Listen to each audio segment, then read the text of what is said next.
What's up everybody, 40 the Broadway Saiyan here, and welcome back again to my YouTube channel, bringing you guys another video on Dissidia Final Fantasy Opera Omnia.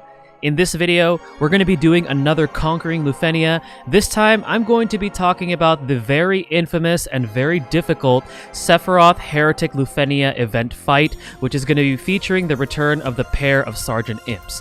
But before we talk about that, if you guys are brand new to the channel, be sure to hit that subscribe button and turn on that notification bell. That way you guys are not missing out on future uploads. And if you guys enjoy what you see on this channel, be sure to hit that like button and share this video, as it does help me out. Also, don't forget to check out the Tonberry Troops website, in particular their resources hub, where you can navigate to the Lufenia research portion of their website. In this portion of their website, you can find a comprehensive guide of every single upcoming Lufenia fight in Global Opera Omnia, what specific boss abilities to look out for, what the Lufenia orbs do for each and specific fight, and also certain characters that actually shine that you could take for these particular difficult fights. Lastly, I want to give a big thanks and shoutouts to fellow DFFOO content creator VL, because the footage that you see from this particular Lufenia fight comes directly from his video. I will be leaving a link to the full fight from his channel in the video description, as well as the pinned comments. Be sure to check it out. If you guys want to see the full fight, send him a subscribe, send him a like, because he is a fantastic DFFOO content creator. Without further ado, let's go ahead and talk about the SEPHIROTH Burst Event Lufenia against the two Sergeant Imps. Alright guys, so we're going to go ahead and talk about this upcoming dreaded Lufenia fight in Global Opera Omnia. Now, I am not going to be doing this scripted because I want to make sure that I don't miss any details as far as this particular Lufenia fight goes. Now, I do want to point out that if you are unable to complete this Lufenia, do not fret. It is not the end of the world. Again, this is one of the hardest Lufenias out there, even up to now by JP Opera Omnia standards. This is still considered widely to be the most difficult Lufenia fight that has ever been released. So to start things off, we're going to be facing off against one wave of two very familiar bosses, which is the Sergeant Imps. Now, if you guys don't remember the Sergeant Imps, these guys were bosses in the Prompto event and Prompto Lost Chapters, and pretty much their whole gimmick is one of them is going to play the role of the aggressor, right? They're going to be doing all the attacks, and then afterwards the other one is going to be the support, you know, granting buffs, things like that, and then they're going to be switching those roles off. So picture that fight, but magnified to like a million times, because that's pretty much what this Lufenia fight is going to be. So let's go ahead and talk about the orb first. So the orb for this particular fight is going to start right off when the battle begins, and it's going to have a 30 count. Now, this orb is going to be disappearing at the 79% HP threshold, and now this is for each individual one. So for example, if you have one that you get down to 79% health, that orb will disappear, but if you have the other one, let's say at like 81%, that orb will still remain. So you want to keep that in mind. Now, the orb will appear again at the 49% HP threshold, and it's going to be reappearing at a 35 count, and then it's going to appear again. For example, if you take one out, you know, before the other one, and let's say you take one out and one is still alive without the orb present, that one will gain the orb immediately after its ally dies.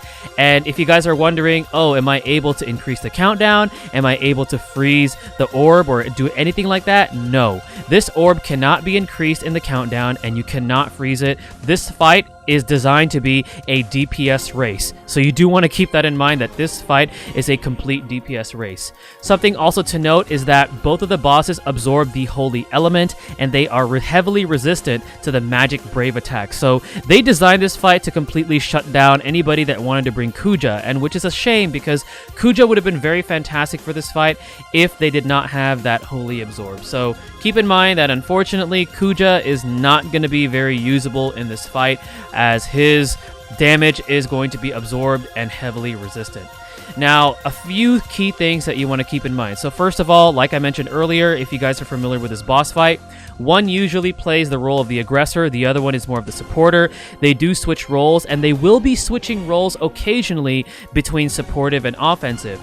Now, whenever one of them gains a supportive mode, they will be giving themselves a Brave Shield buff. And now this Brave Shield, think of it as like Warrior of Light Shield, but like on steroids. Because usually the Brave Shield is around 60k to 70k. And now, because this is a DPS race, you really want to make sure that you have the necessary damage, capable of being able to not only Brave Shave the shield, but also deal as much damage to them as possible, because remember, the orb cannot be increased and cannot be frozen. Not only that, but every 10 player actions that you take, one of the enemies is going to be granted a framed buff with not only a 50% defense boost, but also a shield within the 60 to 70,000 range. So think about that, and then not only that, but that shield stacks with the other shield that I just talked about. So this can get really, really scary as far as like damage mitigation on the opponent side or the enemy side, because they're going to have all these shields up, and if you don't have the necessary damage to not only Brave Save the shield, but also Brave Shave them and deal HP damage to them, it's going to be a long night. Let's just put it that way.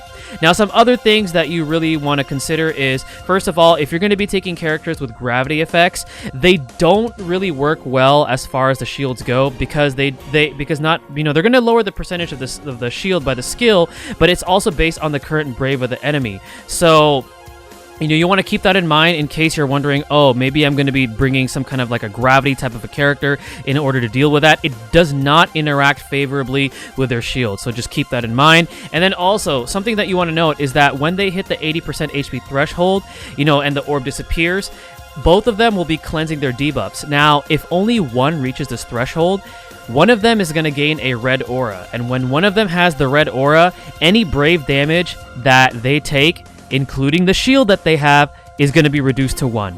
So you generally want to take them, you essentially want to have their HP, around the same percentage when you're DPSing them down. So again, there's a lot of things to consider when you're going to be approaching this fight, which is why it's considered to be one of the most frustrating and one of the most difficult fights, in Global Opera Omnia, or in Opera Omnia history, not just global, but, even JP itself.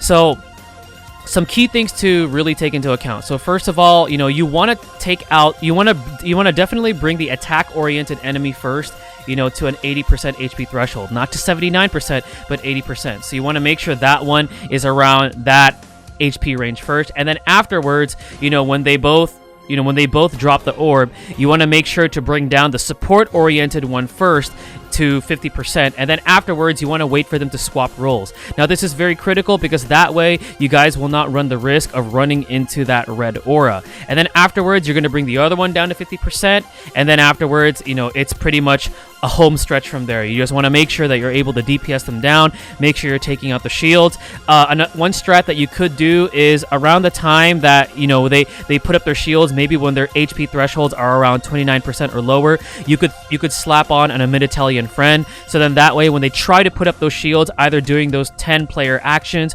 or whenever they switch roles, because of the frame debuffs that a Untitled inflicts, they won't be able to put any shields up. And then also, in the event that they are going to be gaining that red aura, where they're going to be taking 1 Brave damage even with their shields on, in order for that aura to go away, you generally have to allow them to take their turn. However, if you allow them to take their turn, you're going to be eating that deadly AoE 100% HP attack, which, if you're not prepared for it, if you don't have 100%, or if you don't have HP damage mitigation or something like that to be able to mitigate the damage, you're probably going to wipe, or you're probably going to lose a party member or two. So just keep that in mind, that in order to make the red aura go away, in the event you run into that, you're going to want them to take their turn.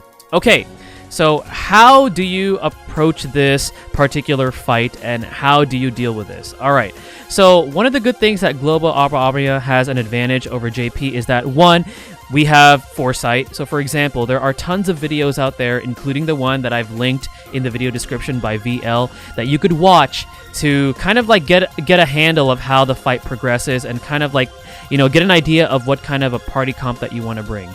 Now, as far as the party comps go, you're going to want a very powerful damage dealer, because that's really going to be the only way that you could deal with this as far as damage-wise. And 4 top-notch damage dealers that you could consider are Lightning, Sephiroth, Noctis, and Ardent. Currently, right now, they're at the top of their game when it comes to damage dealers. So you generally want to have one of them if you want to have a chance of being able to DPS this down.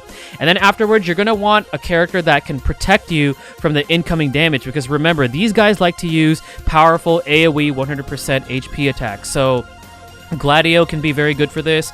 Reno can be very good for this too. Warrior of Light can be good for this. I believe 9 can be used too, but remember, not only do you need to make sure you have his shield up to protect you from brave attacks, but you have to have his LD, so then that way, if you have the LD buff on, you'll be able to mitigate the HP damage all the way to 0. I don't remember Porum being used, but remember, they do heavily resist magic type damage. But then again, Porum is not there for damage. She is there to prevent as much HP damage as she can by mitigating it. So that could be a possible slot in if you want to take somebody to protect you from that. Now, other characters that you could consider are characters that enable more offense. So for example, Kurosawa and Charlotta are 2 characters that right off the bat can be very, very helpful for this fight, because they have ways to increase the amount of HP damage that you deal. Characters such as Saz, or for example, can be very, very good for this, because Saz, not only is he synergy for this, because he is featured on one of the banners for Sephiroth's BT and LD release, but he also has those buffs with very, very high percentages. So with those buffs active, it can actually enable you to be able to not only shave down the shields as fast as possible, but also brave shave them down and deal as much HP damage as possible. And then taking a character such as Garnet. Garnet is actually a pretty good unit for this as well for support, because she provides an imperil and she also provides an enchant, so then that way you're always hitting weakness. Now there's another team comp, and I heard this team comp suggestion from Black Nero's video, another fantastic DFFOO content creator. Be sure to check out his channel. But he mentioned taking a launch comp with Kais, I believe it was Noctis, and Fujin. So you could try to do that. Now, I personally did not do that. I went with the more standard route of having a powerful damage dealer such as Lightning, somebody that can protect me, and then somebody that can enable. But if you want to go that route, doing the launch with Kais, Noctis, and Fujin, that could be another route that you could go. Now, one more thing that I do want to mention is that, when Global sees this particular Lufenia come out, another advantage that you guys will have that JP did not have is the early quality of life HP percentages. Now, this was mentioned for the Lufenia for Reno, because, most people were kind of concerned about the Reno Lufenia because it was the start of the more difficult Lufenias. But believe it or not, having that HP threshold visible really allows you to strategize. Okay, I know this is going to happen at this certain HP threshold, so this is what I have to do. So just keep that in mind, that for us global players, having that available to us is actually a blessing, because it allows us to be able to, take down this Lufenia, or hopefully take it down with a little bit more ease, because we have that, that information, visible to us, and also we have the foresight from, JP players and also the videos that JP players have put out. So hopefully you guys are prepared for this upcoming very difficult Lufenia fight. Again, if you are unable to do this fight, please do not force yourself to have to pull for certain characters. Don't force yourself to have to pull for Sephiroth if you have no plans on pulling for the character, because in the event that you cannot complete this Lufenia, remember, it's not the end of the world. The most you get out of completing a Lufenia is the 20 high guard armor tokens and 3 tickets. To be honest, if you look at all the rest of the rewards that you can get from just doing co-ops and doing other things like that, really those rewards are kind of subpar. And I know some of you guys put a lot of value on those high guard armor tokens, but there's going to be plenty of opportunities where we could take on some other Lufenias that are not nearly as frustrating as this one and be able to earn them, and you could still get those high guard armor tokens from those Lufenias. So just keep that in mind, that it's not the end of the world, because this is definitely one of the more difficult Lufenia fights. Hopefully this video helps you guys prepare for this upcoming Lufenia. Again, hopefully you guys also like the unscripted version of this type of a video, because I just want to make sure that I'm not missing any key details, because this fight is definitely one of the harder ones. So I want to make sure that you guys are prepared in the event that you guys want to try to take it down. This is 40 the Broadway Saiyan. Thank you again for watching. Stay tuned for the next video, and mahal, guys.